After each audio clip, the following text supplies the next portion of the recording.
started ripping off chunks. Eating was simpler for wolves. Utensils? What was the point? Thoughts like that gave him pause. He was not a wolf and didn't want to think like one. Maybe he should start having fruit for a proper breakfast, as Fail said. He frowned, then turned back to his meat.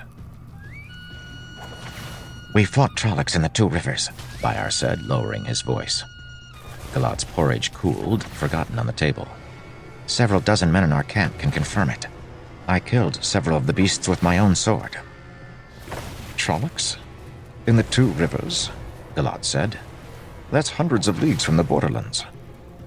They were there nonetheless, Bayar said. Lord Captain Commander Niall must have suspected it. We were sent to the place on his orders. You know that Pedron Niall would not have simply jumped at nothing. Yes, I agree. But the Two Rivers? It is full of dark friends, Bayar said. Vornhold told you of Golden Eyes. In the Two Rivers, this Perrin Barrow is raising the flag of ancient Manetherin and gathering an army from among the farmers. Trained soldiers may scoff at farmers pressed into service, but get enough of them together, and they can be a danger. Some are skilled with the staff or the bow. I am aware, Galad said flatly, recalling a particularly embarrassing lesson he'd once been given. That man, this Perrin Barra, Bayar continued. He's shadow spawn as plain as day. They call him Golden Eyes because his eyes are golden.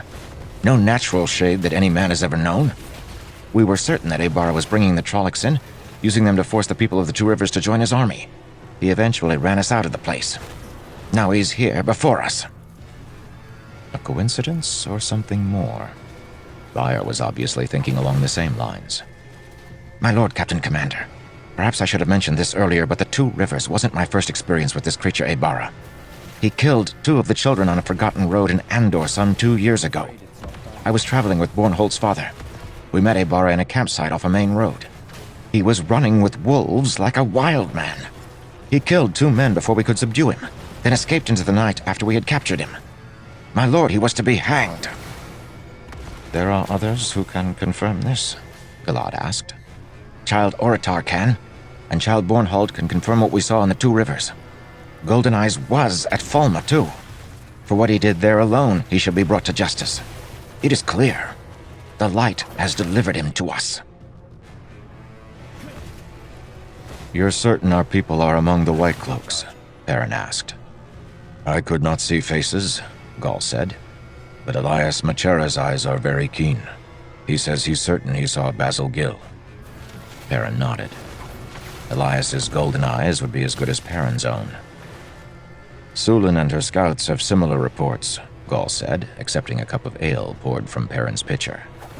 The White Cloak army has a large number of carts, much like the ones we sent ahead. She discovered this early in the morning, but asked me to pass these words to you once you awoke, as she knows that wetlanders are temperamental when disturbed in the morning. Gaul obviously had no idea that he might be giving offense. Perrin was a wetlander. Wetlanders were temperamental, at least in the opinion of Aiel, so Gaul was stating an accepted fact. Perrin shook his head, trying one of the eggs. Overcooked, but edible. Did Sulin spot anyone she recognized? No, though she saw some guy shine, Gaul said. However, Sulin is a maiden, so perhaps we should send someone to confirm what she said. Someone who won't demand the opportunity to wash our small clothes. Trouble with Bane and Chiad? Perrin asked. Gaul grimaced. I swear, those women will drive the mind from me. What man should be expected to suffer such things? Almost better to have Sightblinder himself as a guy shine than those 2. Perrin chuckled. Regardless, the captives looked unharmed and healthy. There is more to the report. One of the maidens saw a flag flying over the camp that looked distinctive, so she copied it down for your secretary, Seban Balwar. He says that it means the Lord Captain Commander himself rides with this army. Perrin looked down at the last chunk of pork. That was not good news. He'd never met the Lord Captain Commander, but he had met one of the White Cloak Lords Captain once. That had been the night when Hopper had died, a night that had haunted Perrin for 2 years. That had been the night when he had killed for the first time. What more do you need? Bayar leaned in close, sunken eyes alight with zeal. We have witnesses who saw this man murder 2 of our own. Do we let him march by as if innocent? No, Gilad said. No, by the light, if what you say is true, then we cannot turn our backs on this man. Our duty is to bring justice to the wronged. Bayar smiled, looking eager.